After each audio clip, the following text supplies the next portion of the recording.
Hey guys, welcome back. My headset's broken. I don't hear a single thing on my headset no more.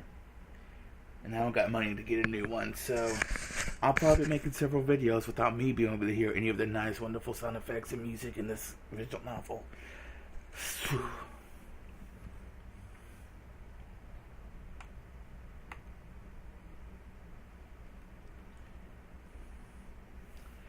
Battler did nothing but gaze blankly out the window. The fighting between the realtors went on without end.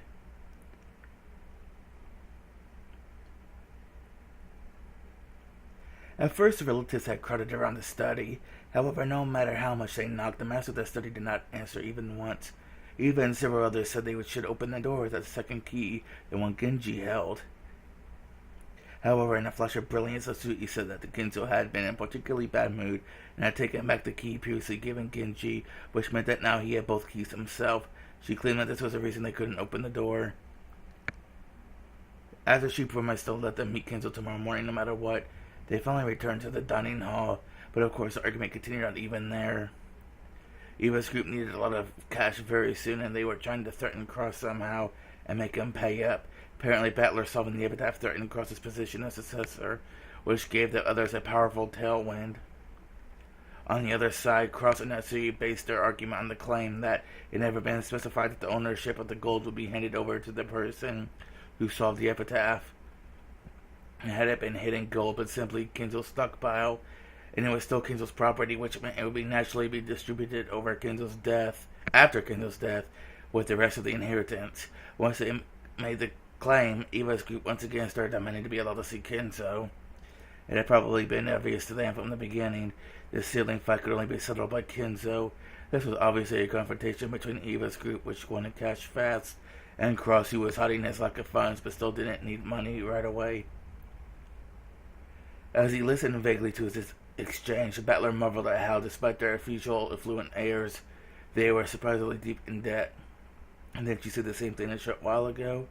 Enough, let's take a break. We're all repeating the same things over and over again. According to the clock, it was almost 24 o'clock.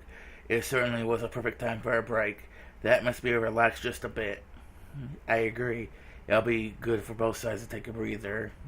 Hey, why don't we start keeping a record when we start up again? I'm tired of fighting over what was said or wasn't said. Seriously, we really can't do without a record of proceedings. Not when Nisa can so easily deny something he said before the word stopped reverberating off the walls.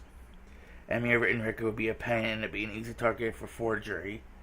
Good point. Anarchy, you want to fire this up? A tape set, is it?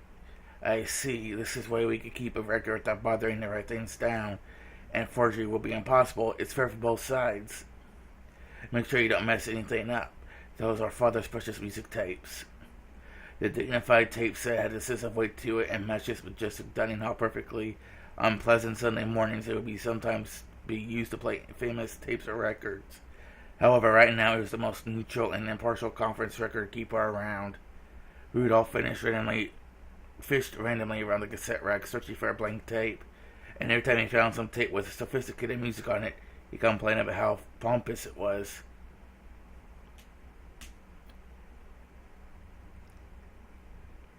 Pardon me, you called?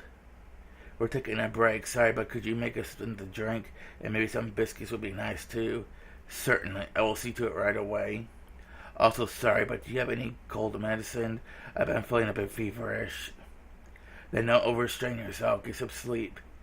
If you really feel like it, why not get some sleep, Rosa? Of course, I wouldn't step out at such an important conference because of a simple cold. Really? Allow me to take a rest as well. Now, Tsuhi, why don't we take a short rest too? Yes, dear. Sensing that it might to have a strategy meeting, Natsuki stood up. Even if that hadn't been the case, she was so desperate to get out of the room even for a moment that she had taken any excuse. Cross and Natsuki left the dining hall, and the tension in the room truly relaxed.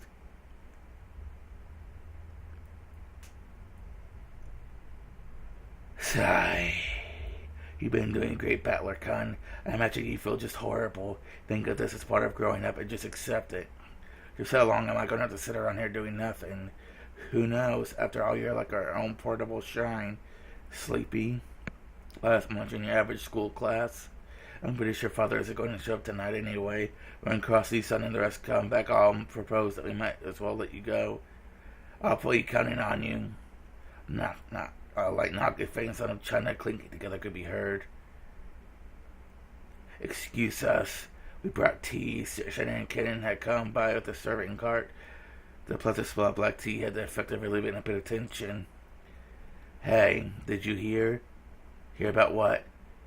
We haven't heard anything. Stop it, Rudolph. There's no reason to tell them. We are furniture, so we have no interest in matters concerning the family conference. I see. That's a wise answer. You have the midnight shift? That must be rough. That is our job. We will be happy to receive your orders. Makes sense to me. At least that'd be better than sitting around doing nothing. When I was still down in the bottom rungs, I once worked as a warehouse keeper. Even if you're just staying awake, it's still pretty tough. Right after the war, you had robbers all over the place, but you couldn't rely on the police back then, so it was a pretty dangerous time. Hideyoshi was particularly proud of how he started with nothing and built up assets by illegally diverting goods from the American army. Once the subject came up, Hideyoshi tended to get pretty talkative. The relatives who knew this were greatly relieved to see that a perfect sacrifice had come up.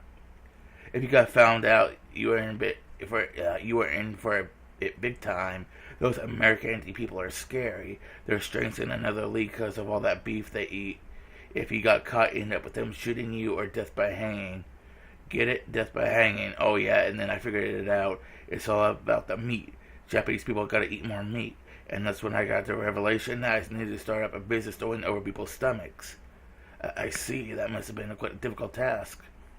Stop it, dear. No matter how much you tell people born after the war, they'll never understand how we suffered back then. Oops, looks like my bad habits jumped out again. Sorry.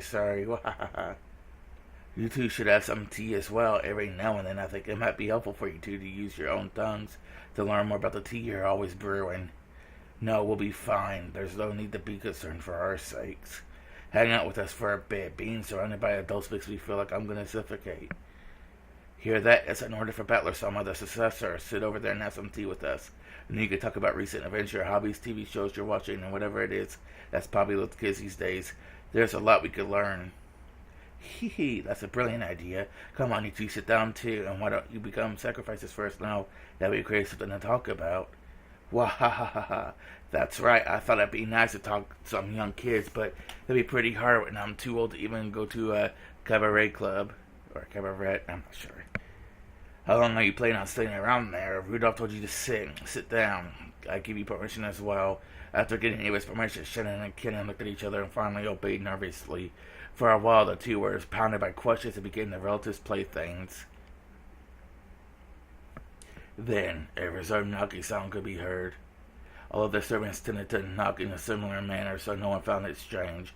However, Shannon and Kenan turned around with surprised looks on their faces.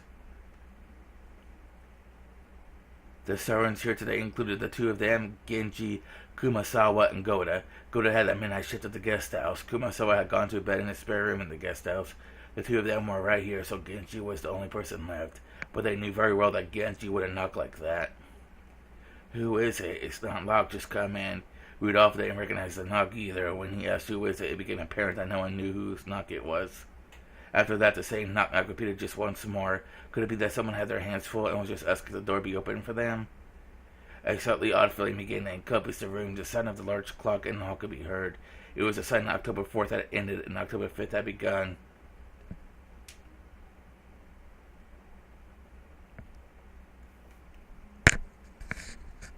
Let's step back a bit in time a bit. At this time, Cross and Natsuki were ways off in a deserted corridor on the second floor, so we no longer have any other options. Yes, the same move probably won't last us all day tomorrow. If we hesitate any longer, there's a chance Iwa-san and others will call the police, claiming that we have father locked up somewhere. This is as far as we can go. Battler confident the goal was completely unexpected. If that hadn't happened, I thought of a plan which might have managed to get us through this somehow. This always happens when I bet on something. Something unexpected always happens, and something that should have been an absolute certainty goes wrong. Let's arrange for Father's room to be empty starting tomorrow morning. Let's plan it out with Genji. And I'm say we saw Father heading out to the forest early in the morning. I doubt you and others will simply accept such a disappearance. I'm fully aware of that. However, we have no other options. If you do such a thing, even the others will doubtfully make a fuss that our actions were suspicious. They aren't worried about the appearances as long as they can squeeze some money out of us. It might end up in some odd magazine and cause serious damage to the confidence placed in me. Damage is something we can live with, right? If by any chance Father's secret is discovered, we'll face a lot worse than mere damage. There's nothing wrong with persisting until the last possible second. Tomorrow, if we're able to make it through safely, we won't have to lose anything. There's no need to get impatient and use that trump card. You want to wait until after they start claiming about how we locked Father up and then say he's gone missing. That way they would invite much more suspicion. Let's just put Father to rest. Now to go any further would be impossible. Calm yourself. If being exposed to Eva and the others' venom too much has made you lose your composure, that's all. Only two keys exist that can let anyone to that study, and you have both of them right here. That means no one could go inside. That door is a very special make.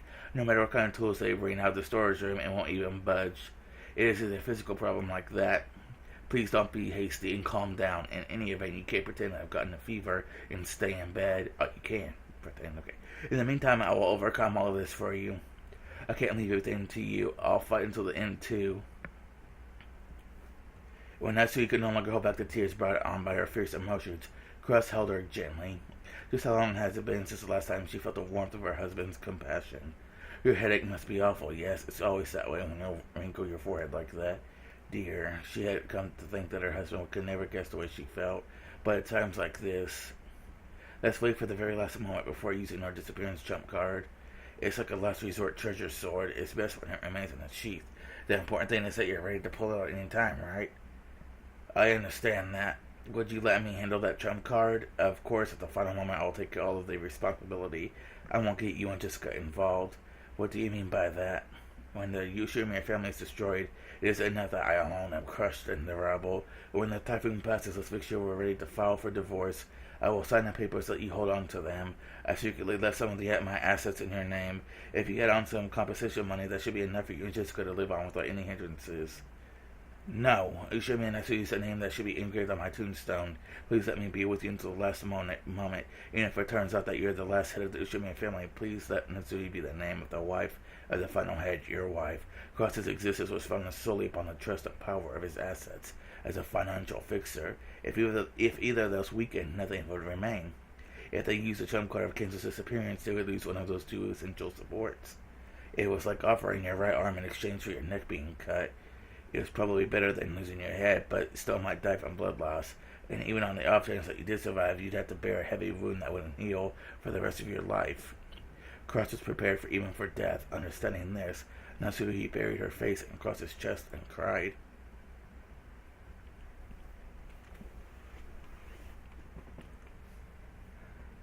Okay, guys, I'm going to take a few-minute break here. Okay, guys. My apologies for interrupting. The sudden appearance of Genji's voice made Natsuhi jump back and hurriedly wiped the tears from her eyes. Cross stood up in front of Natsuhi, shielding her. "No, Genji-san, please don't sneak up on us. Do you have some business?" "Yes, my apologies, but I have something to report to Madame." "To me, dear." "I don't mind." Cross left on Natsuhi's side, went to a window a short ways off, and gazed at the windy and rainy rose garden. Natsuhi went with Genji to a place a short distance away. "What is it?" "Well, the truth is another phone call has come for you, Madame." At that moment, a sudden eerie sound surprised her. It was a large clock in the hall announcing 24 o'clock. "You don't mean that man again?" "Yes. What is it to be done?" "Did he say what his business he had with me?" "I can give you no answer on that matter. He kept insisting that he wanted to speak to you directly." Again, a phone call for the man who claimed to be taking revenge for something that happened 19 years ago. 19 years ago, that was just 1 year before Jessica and Butler were born. In Natsuhi's eyes, the gap between 19 years ago and 18 years ago was immense. For a long time, she had been unable to fulfill her role of creating a successor for the Ushimiya family, and had been treated very coldly. But then, she finally gave birth to Jessica, and became able to call herself the Ushimiya successor's wife with her head held high.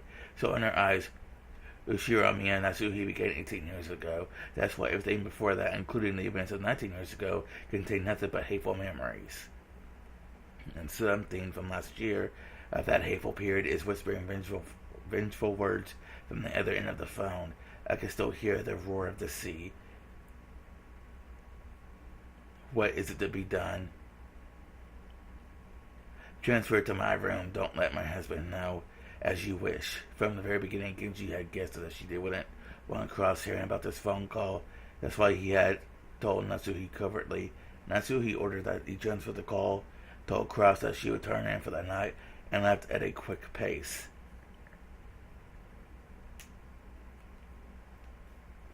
She returned to her room and locked the door. There was nothing peculiar about that. In the Ushamiya family, hallways are like public roads.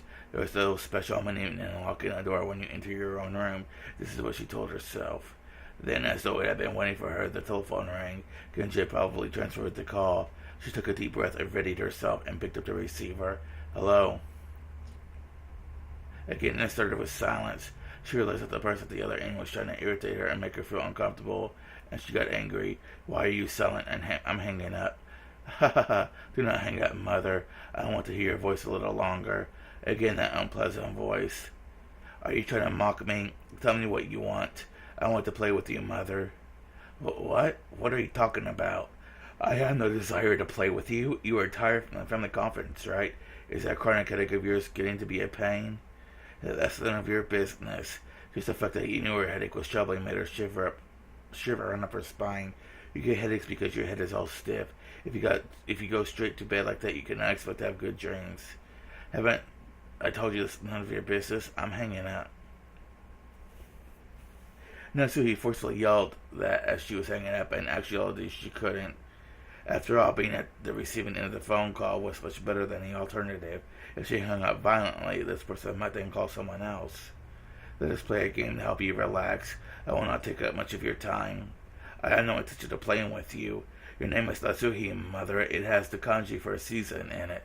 Pretty nice name. However, just because your name is Natsuhi does not necessarily mean you like summer. Which season do you really like, mother? You'll think I'll tell you? If you do not, then I will hang up. Is that alright? It was clearly a threat. It meant that she forced him to hang up the phone. Anything might happen. Humiliated that she was forced to give in to a threat made by a man whose name she didn't even know, she gave him the answer he wanted. It's autumn. Why? Because it's an easy season to pass the time in. There's no reason in particular. Are you satisfied now? Yes, I am satisfied. So it looks like your favorite season really is the same as mine. I like autumn too. Liar, you just made that up. Surely this man would have done the same thing no matter which season I said I liked. What is he after? What's so fun about making me uncomfortable like this? It's not nice to call someone a liar. I am not making it up. I already knew you liked autumn, mother. There is even proof. Proof? Yeah. Is there a clock in your room, mother? A clock? Yes, there is. So what's your point? In Natsuhi's room, there's a beautiful antique clock with intricate design. Cross I bought it for her as a birthday present long ago. It's seven right now. I'm tired, so please get this farce over with quickly. Trying to lift up the clock. Well, why? You really do not know when to shut up. Stop resisting every single time I say something. Just shut up and do what I say. The tone of the man's voice suddenly went low, turning into a threat. It made his displeasure clear. At first, his face seemed to have a calm way of speaking, but on the inside, that wasn't the case at all. If she enraged this man even a little more, he would surely show his true nature right away. Are you really that eager to make me hang up? Things are best when I talk on the phone with you. I could tell your husband and daughter about what happened 19 years ago anytime I want to. I don't know what you're talking about, but please don't get my husband and daughter involved. I'm listening to everything you say. Then just do what you're told. Once again, the man threatened her in a low voice as though warning her not to interrupt again. My head was filled with the pain from my headache, the sound of my beating heart, and the roar of the sea. I couldn't disobey him anymore. As the man had ordered, I lifted up the antique clock. There lay what appeared to be a single playing card. Is it the warranty for the clock? Thinking this, she took it and turned it over.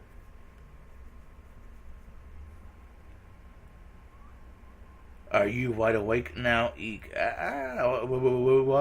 Why is this here? Well, please me if your headache's gone down a bit. Tell me that you are happy, mother.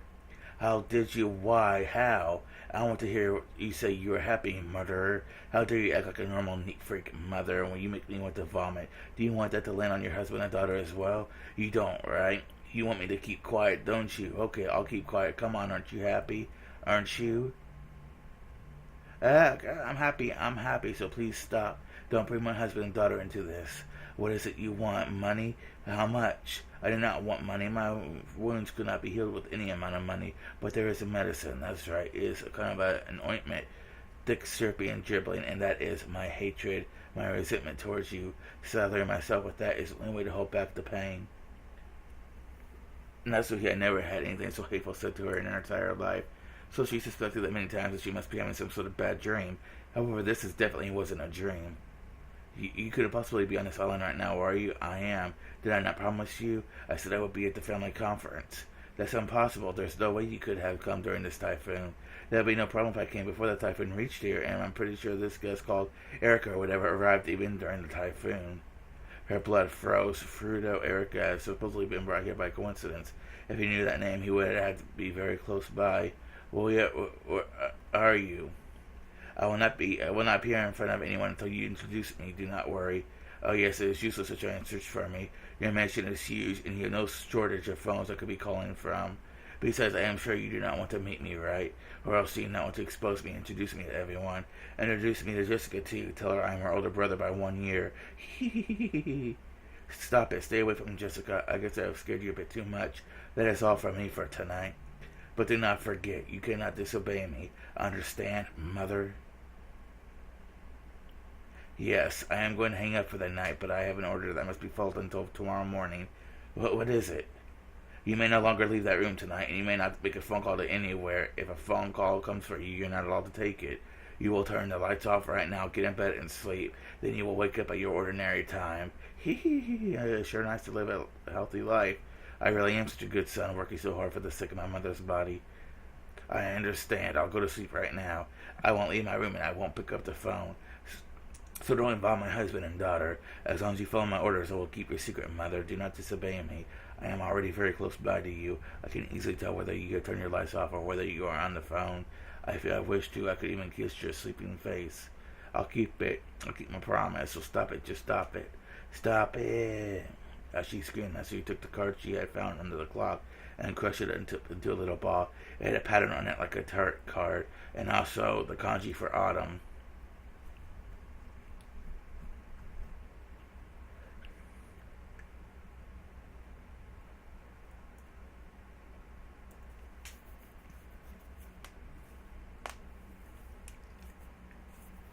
Okay, so I'm going to take a few minute break here again. Alright, that was a great breather. Let's step back in time once again. Right now, it's the exact moment that the large clock in the hall announced 24 o'clock. Wondering who the person was who knocked twice, or who knocked twice was. The relatives in the dining hall stared at the door, and Rudolph told them to come in, but there was no answer. Until the end of that long tone marking the arrival of 24 o'clock, which had come from the large clock in the hall shortly after the knock, they were unable to move in the slightest. Maybe their hands are full and they can't open it. Maybe, but it's a bit creepy that they won't say their name. Should I open it? Do so. Kenna nodded and instantly opened the door. Maybe it's Erica. I don't know. What's that? It's one of the father's envelopes. Right behind the open door in the floor of the hallway lay the envelope. Okay, so we finally see the envelope again, because it's not Erica. Oh, there's no one in the hallway. Perhaps they had placed this here and left. The adults flew out of the corridor as well, but they could find no trace of anyone who might have been knocked at the door. Just about an hour ago, Shannon and Kennan had come in to serve tea. At the time, everyone had seen nothing laying in that spot. Someone came, knocked, left an envelope with the mark of the one-winged eagle on it, and left. Could it have been the master? It's not unthinkable. Father's pretty much the only person that's mentioned who would refuse to answer when asked who he was. That's not possible. If that were the case, why wouldn't Father come in here openly? That's right. Father probably just barged in here without knocking. The doors and windows of this mansion are locked now, right? In that case, the only people who could have conceivably left a letter there are Cross-san, Hatsui-san, and Genji-san. By this point, the mansion had been completely locked up. Therefore, the cousins in the guest house, Najo, Goda, Kumasawa, and Erika could not have come here. Furthermore, since Cross, Hatsui, and Genji were the only three who were in this room, one of those three had been the one who set that letter down in the corridor, so it was Very likely that Cross and the others have placed the letter there to make it seem like a message from Kinzo. I see. It'll have something written on it that's supposedly in Father's name, saying that he won't accept Battler as a successor or something of the sort. Ridiculous. I can't believe you try to pull such a childish trick on me, son. Well, it's not like I would give a damn about being the successor. Give it up. That's just your fate. Anyway, why don't we read what's inside? We'd all set the letter on the dining hall table and let everyone see in the front and back to show that there are no tricks or hidden mechanisms, almost like a magician does before performing his act. Can we be sure this envelope is one of Father's? Yeah, no doubt about it. Father would like to use this kind of envelope for handwritten letters. What do you think, Shen and Chan? Yes. To my eyes as well, it looks like the type of envelope that the master uses.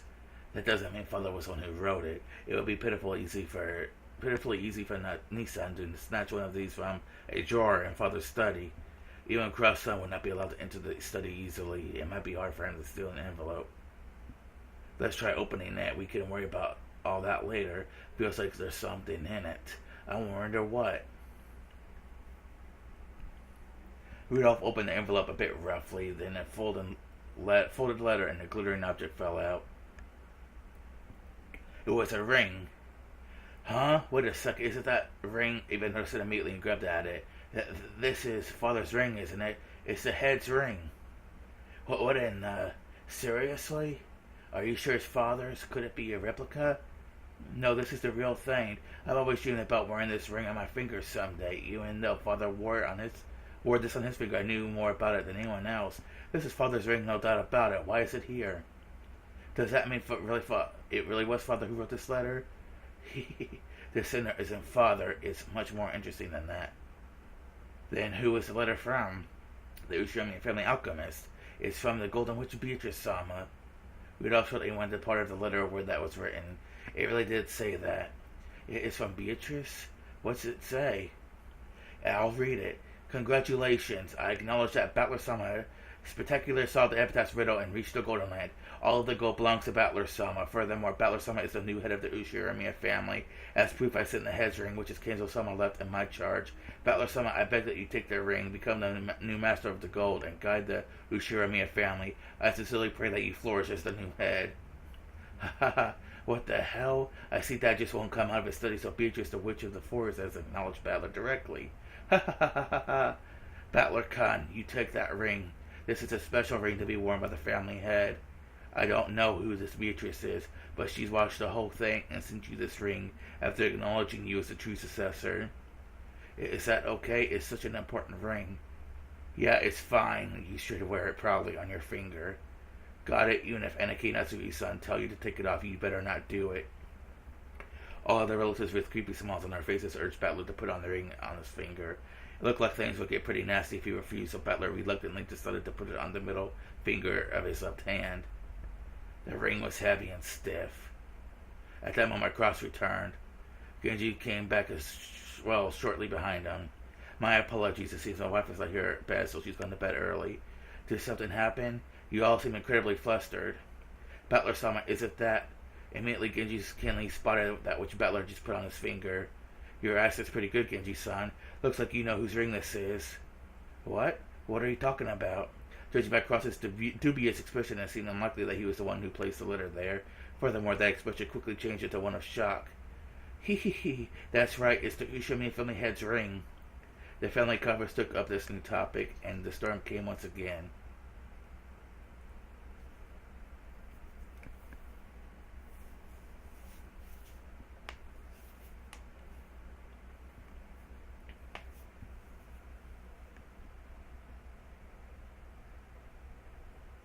Oh my, time's going by rather quickly. 3 o'clock now, alright. The rain was still pouring down as hard as ever. This weather was supposed to continue all day tomorrow as well, which made me feel a bit depressed. Oh wait, given the time, I should say today, not tomorrow, but that doesn't really matter now. I'm sleepy. With half-asleep eyes, I opened my umbrella. The large drops of rain pounded mercilessly against it. Technically, the end of the family conference had been declared at 1 a.m., but external scuffles kept continuing sluggishly. I'm really jealous of Aunt Rosa, who managed to slip out of there at that time. She cleverly got away by saying that she'd check on Mariah, who might have been staying up too late. Dad caught me ruining my chance to escape, and they made me stick around until now, 3 a.m. So what did they decided on after all this time? Nothing at all. They just kept on arguing about who said what, like elementary school kids. I'm sure they're tired too. That's probably why they keep on dragging with the same pointless questions. And I no longer felt any shock or anger towards them. I guess drowsiness is the best painkiller. I felt them behind. I left them behind and finally returned to the guest house.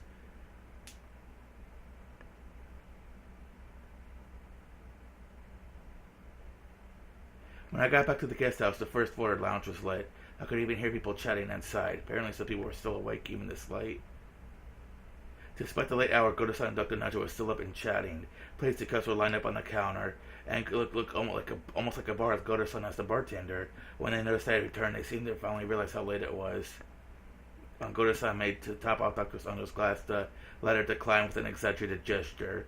That's enough, that's enough. It's already too late to be up. Look how late it's gotten. You were such a good person to chat with, I hardly noticed. If so, it's all thanks to your liquor. We all have to do this again sometime. Yes, gladly. Battler-sama, welcome back. Is the discussion with Cross-sama and the others still continuing?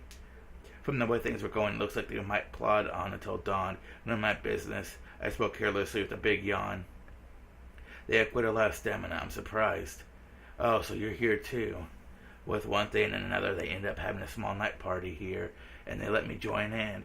Don't worry, I haven't said a word about that. Erica could be seen on the sofa. She had taken her shoes off and was lounging around as though she owned the place. Erica-san was very knowledgeable on a variety of subjects. I enjoyed listening to her immensely. Your knowledge truly is extensive, very impressive for one so young. You're very welcome. I, Furuto, Erica, know quite a bit about trifles such as this. As Erica grabbed the corners of her skirt and posed. This was somewhat less than graceful considering that she was lounging on the sofa with her feet up. Where's Aunt Rosa? She returned at 1 a.m., but she went straight upstairs to sleep. That's probably true. After taking part in the conference for so long, I feel like flopping down in bed right away myself. I've had it. I'm tired enough that I might flop over right here. Well then, let's call it a night. Don't you have to get up early tomorrow morning to make breakfast, Godo-san? Preparations for breakfast have already been made. I would be most pleased if you look forward to it. In Godo-san's eyes, the family conference is an open stage on which to display his culinary skills. Maybe this invigorates him so much that he doesn't even get sleepy. Erica stood up, laughing at how youthful Godo was. This became a sign that it was time to disperse. I will clean up here. Please go ahead and sleep, everyone. Leaving the cleanup to Godo-san, I went to the bathroom and then climbed the stairs to the second floor.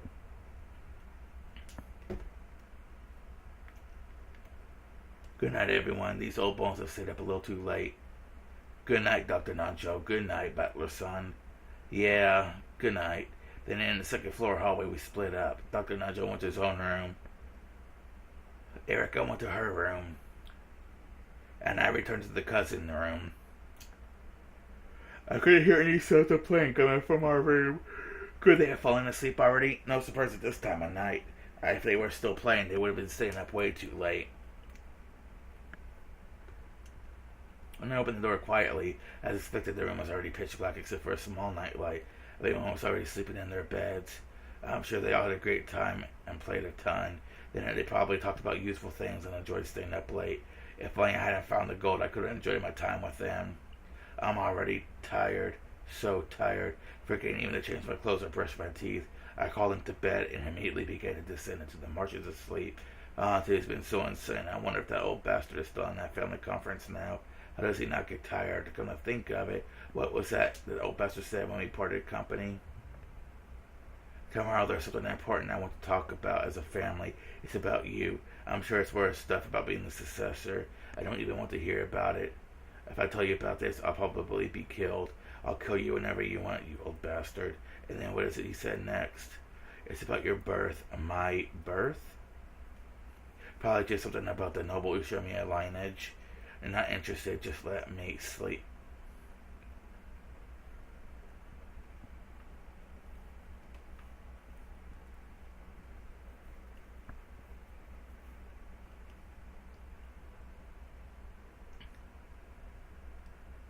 The sound of crashing waves, the sound of the tide surging, and the noise of the sea breeze. Whenever my headache torments me, these are the sounds that fill my head.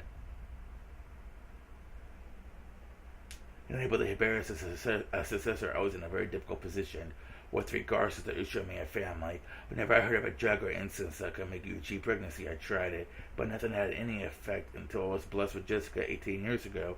I was ashamed to even call myself a wife. Children are created by the efforts of two people and the whims of having. It's not fair to place all the blame on yourself. I still don't know what caused my inability to become pregnant. I even went to see other physicians. I underwent humiliating examinations, but I was always just told I didn't understand the reason. Even though quite some time had passed since your marriage, you still couldn't bear a child. I see. It's only natural that Eva, who secretly aspired to become the successor, would start getting ideas. I even tried to conceive further that I was a failure as a successor's wife. It was a time when Kenzo was also very disappointed by my husband's repeated business failures. On the other hand, Eva's husband Hideyoshi's business was growing well, completely the opposite of my husband's. He was the only person who could bring father good news. So perhaps father couldn't be blamed if he decided to lend an ear to Eva's words, or even accept them completely. It was all my fault because I couldn't bear a child. You are sinless. Aren't babies of this country carried here by storks? If anyone is to be judged, blame the stork. Thank you. However, even though he was still in good health, it had already past its prime, and it's not hard to imagine he wanted to see his grandchildren faces as soon as possible. Who cares? If he wanted the grandchild, he could have just done that. He wanted the appalling amount of money he had. This is Kenzo, the man who always bragged about it. Money could create anything. If he wanted a grandchild, what could he just manage something with that money he was so proud of? Yes, that's right. The head gave up on me when I couldn't bear a child, and did just that. The head gave me so many charities that I get the duty of anyone in possession of so much money. And one among this orphanage, known as the Fukuin House, he had been given especially large donations, possibly because he had old ties with that place.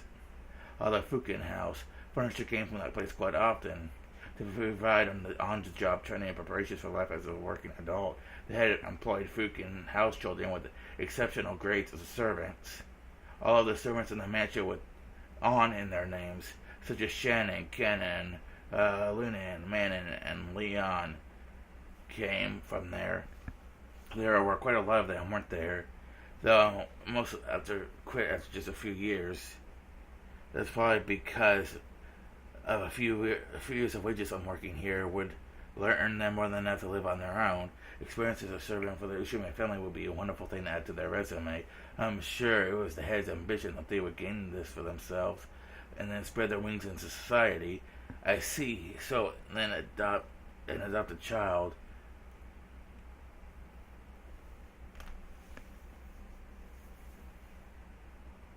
Father, what did you just say? Accept this baby as my grandchild. Oh, there. Apparently, the baby that Kumaso was trying to soothe didn't like to study air at all. He kept on crying, upset. My apologies, Father. What is it? You just accept this baby as my grandchild and raise it to be the one who succeeds across.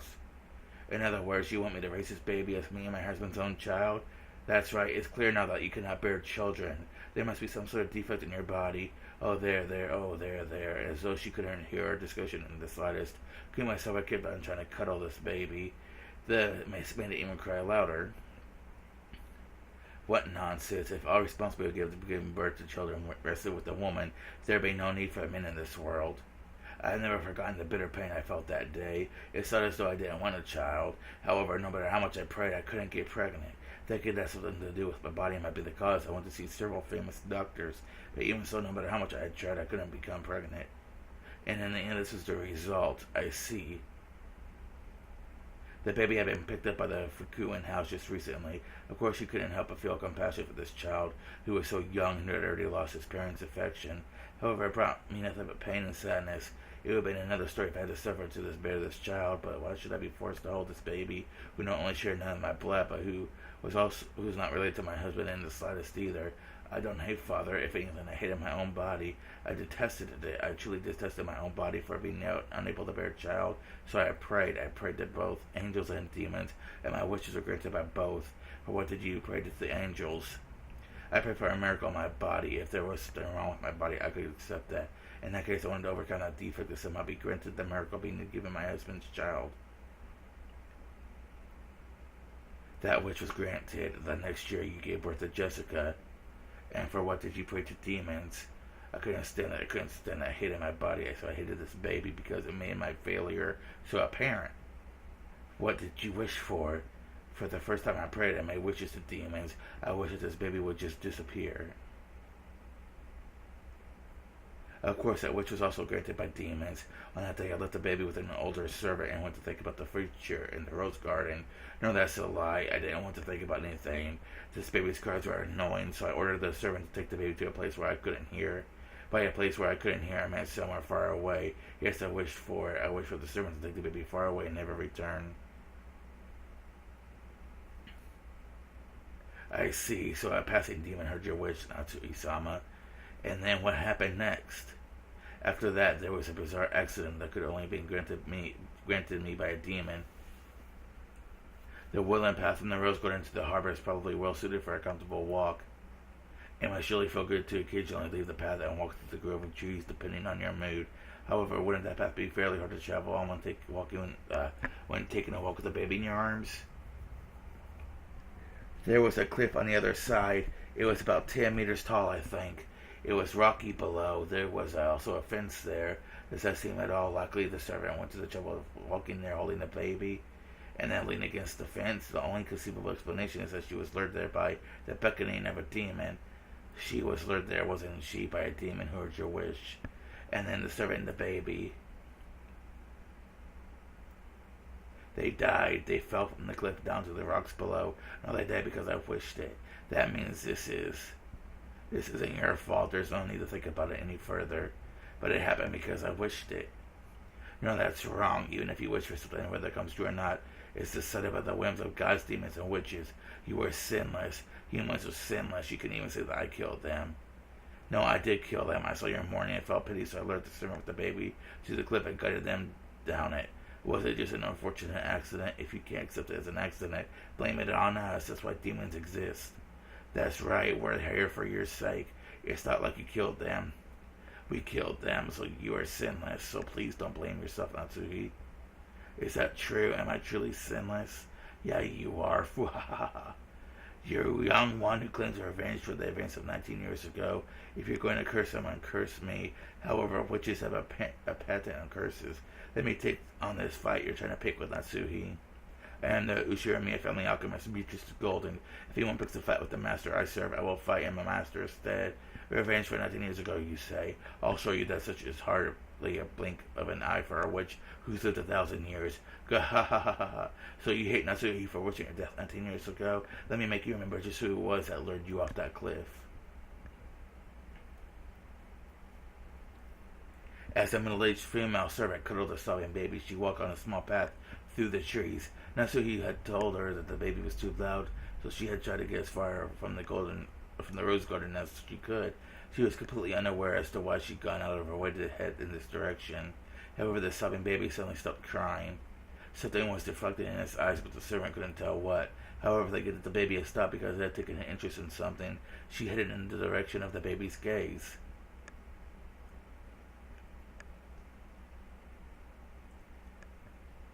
The baby had seen a cloud of gold butterflies disappearing off into the trees, and on the other side of the trees, the servant could see a woman, who, she didn't recognize this person, but it didn't look like anyone who was supposed to be here. The baby stopped crying and stared in that direction. Then the servant's legs started to automatically carry her that way. Come this way, woman. Bring that cursed baby with you. That woman couldn't disobey. She was completely overwhelmed by Bito's gold glowing eyes. She walked lightly as though through a dream world. At some point, the scenery surrounding her had changed, but she did not notice. She could not have noticed. I'm getting tired. Okay, though this should have been Rokenjima. At some point, it had become the garden of a mansion she had never seen before. It was a garden she had never set eyes even greater than the great rose garden of the Ushiramiya family, a garden of gold roses. There stood an arbor, and a woman wearing an elegant dress beckoning to her. There was a man who looked like a butler, and the tea he poured with beautiful gesture had a very nice and enticing smell. It was as though they were telling her to join their tea party. She couldn't disobey. She had to go to the master of this golden rose garden and give this child as an offering. Forgive me, woman. Cursed your bad luck for being entranced by this witch and surrounded by these golden roses, which you would never be able to enjoy in this world. Sleep. Gap. Yes, understood. When Gab snapped her fingers, a pitch black hole opened at the woman's feet, and she was swallowed up along with the baby. The scene of the moment that falls must have burned itself into the eyes of the woman and the baby. The two floated in the air and looked down at the gold rose garden spread out below them. Below their feet was not the earth, but a golden rose garden that stretched as far as the eye could see, without any gaps. If anyone could have this scene imprinted in their minds as their last memory, that would be such a merciful way to die. Then, when the woman and the baby were swallowed up by the golden sea, the thunk was remarkably plain and remarkably quiet for a sound that stole away 2 lives. However, it was made a perfectly suitable show at the tea party of witches. With the woman and the baby at the center, the rose garden was slowly swallowed up by darkness. The sound of their wind grew stronger bit by bit. Is that TV static? What is that noise? It was the roar of the sea. The two who had fallen into the thicket of golden roses that the great height and died were gradually wrapped up in the roar of the sea, wrapped up in the scenery of the beach below the cliff. I guarantee it, you're completely sinless. I'll accept this revenge from 19 years ago. Eek. When I spotted the two of them on the rocks below, I went pale. Then I dashed back to the mansion, and there was a huge uproar. They took him to a hospital on the boat as soon as possible, but from that height, it was a miracle that they even had noticed. They have even avoided an instant death. Both the servant and the baby died. In less than 3 days from the time Father had entrusted me with that baby, I had killed it. My husband had been on a business trip. Rosa's son, who still lived on the island at the time, had been traveling with their friends. Father and I were the only ones on Rokanjima, and before anyone except Father and I really knew anything, a baby had disappeared out of nowhere, and then disappeared again. That's right, it was a dream, a nightmare. I was sure that Father would blame me. However, he seemed somehow strange. I saw this coming. I knew this would happen. How long will you struggle? How long will it be before you're mine? Well, I had no interest in an empty cage. Throw it away. When Father learned of the accidental death, he kept on laughing and laughing as though there could be no greater pleasure. And after that, just listening to it gave me a creepy feeling. Perhaps something had come loose in his mind. From that day onwards, Father shut himself up inside the world of the occult even more than he ever had before. Okay, guys, I'm going to take a quick break here for a few minutes. Okay, guys, I'm back from my break. When my husband came back, when he surprised to see the father was even more bizarre than he had been before. However, he accepted that this would happen sooner or later. Of course, my husband had heard about the baby. However, he told me that it was surely just some way my father's and to forget it. So I forgot it. It was an unfortunate accident. There wasn't an accident at all. I forgot everything that had the baby had existed in the first place. After all, it was just a twisted nightmare that lasted not even 3 days. That's right, it was all a nightmare. I don't want to remember the cliff that broke a fence, the roar of the sea, and the cry of the baby. So this baby is the baby from 19 years ago? Of course not. I killed that baby. It no longer exists in this world. However, there is no real truth in the human world. Nothing can be trusted there. That's right, Beto definitely killed that baby. However, you might find out that it's alive in the world of humans, whether it's really alive or not, right? Do you mean to say that it actually survived after falling to the rocks from that height? I don't know, but it calmed down. No matter how much this person hates you, it was an accident, and that's the truth. If he does hate you, this hatred is completely unjustified. But even if I didn't lay a finger on him inside my heart, calm down. No matter who the man from 19 years ago hates or what he yells at you, there's no way the sins or he's after actually occurred. So calm down. Why don't I welcome the man from 19 years ago as my guest? Just when the riddle was solved and I thought my job was finished, I've got to entertain this final guest of mine. Yeah, this begins to grow more interesting. Not only are you protecting Lord Goldsmith's secret, but you also have a 19th guest as well as a man from 19 years ago. True, since we claim that Kento is alive, Erica is the 19th person, and besides that 19th person, we also have a man from 19 years ago. How interesting, I'm getting all fired up.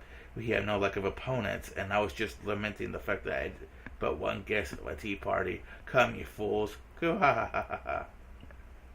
Frudo, Erica is Lady Birkenstill's piece. In that case, whose piece is the man from 19 years ago?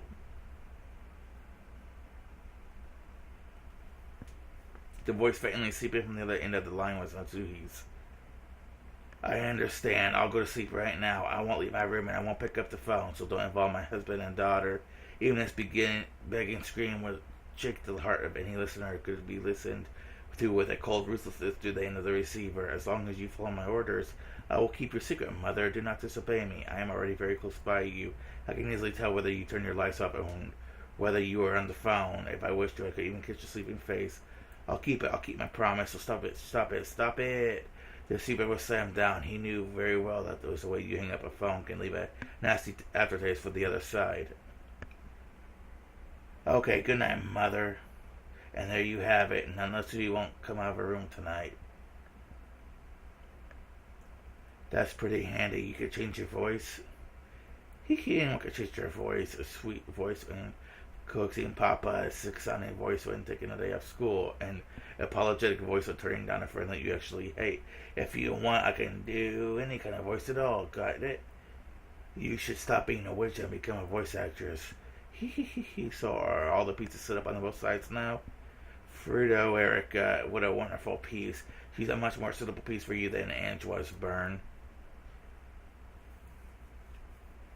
Your praise honors me, Lady Lambda Delta. The pleasure is mine. She really is wonderful, truly cute. I'd like to make her surrender to the delusion of the witch and see her face twist in humiliation. Hear that? Don't embarrass me, okay? Prove yourself to be a much more useful piece than Ange was.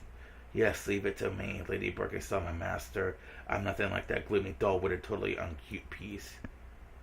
She's right. That Ange didn't do anything useful except get turned into meat chunks to egg battler on. I have absolutely no interest in family love or sibling love. The game I want to see is more gruesome and sticky. A grotesque Popman cute murder case. If Natsuhi is the king, then I wonder if that makes Mito the queen. The pack of witches and furniture guarding Natsuhi is less like a set of chess pieces and more like bowling pins, right? Yeah. Natsuhi and Bieto cancel an illusion to the worthless furniture. Entertain us a bit, will ya? Especially you, Bieto, we're already bored of you. This Legend of the Witch Murders game of yours is over already. Your time is over and done with. This game board already belongs to Byrne and me. It'll suit you to reduce one of our pieces and toy with for all eternity. Both Natsuhi and Bieto are like the guts of a filthy truth wrapped up in a bit of a thin skin, tearing that to bits and dragging the insides out is one of mine, one of our few pleasures. Yep, you could have tons of fun with it. Hey, are you watching Beatrice? Look at how much fun could be had playing with their game board. Let me show you. This fifth game's really going to be fun. It's a bit sad for the only ones having a pleasant chat. Why don't you let Bieto talk too? Hear that? I'll give you special permission to talk. What do you hope to gain from this latest game?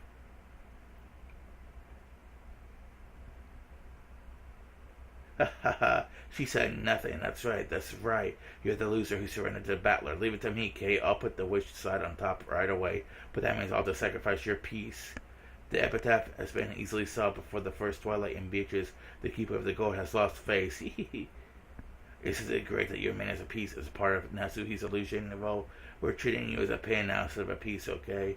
The golden witch Beatrice is out of the picture now. You and your furniture have only a minuscule role in my game, a loser's role. Resign yourself to getting blasted away and becoming burned and my toy. If you don't like that, why not just tell us to stop? If you do, we'll stop.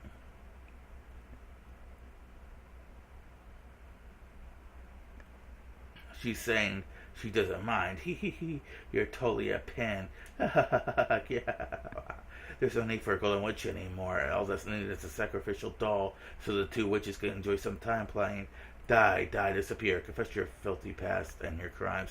Speak out your sob story of regret and repentance as you throw yourself off a cliff and die. The golden witch will never again have her turn.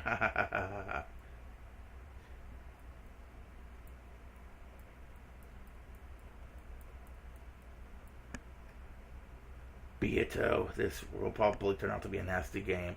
On the surface, it looks very similar to the usual tales. However, there's no respect given to the true main character of this story. This tale is supposed to be one that the Golden Witch Beatrice invited Ushime Battler to see.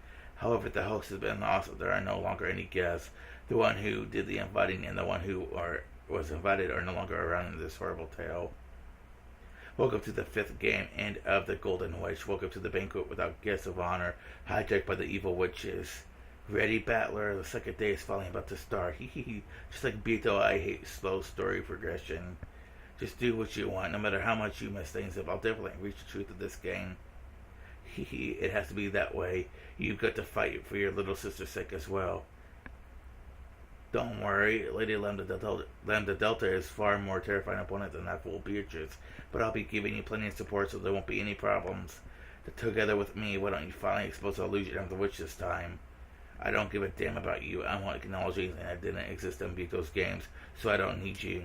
It's now really the time to act tough. Oh well, let's both give it our all, okay? Together, let's tear the solution of the witch apart. Hee hee hee. Eric offered me her hand to shake.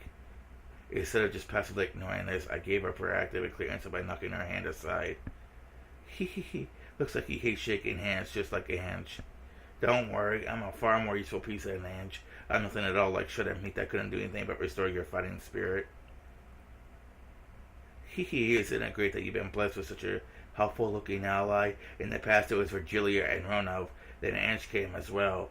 And now you have Bern and Erica. There are so many pieces supporting you. So how does it feel knowing that you still can catch on the truth despite that? How does it feel? It doesn't matter. This battle is between me and Pietro. Everyone else besides us doesn't matter.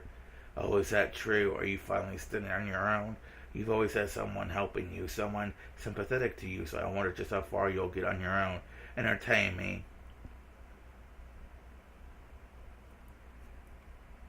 I'll grab it and take it back. This is our game. You two aren't wanted here.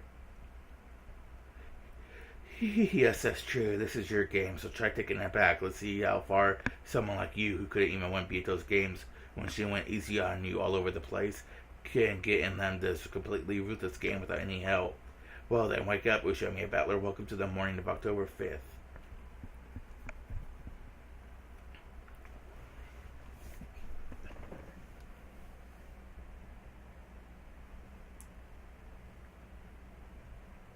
Okay, guys, well, my throat is pretty, scratchy. So, yeah, next time we're going to be on the second day. And I'm going to end this video here, guys. And I'll see you guys next time.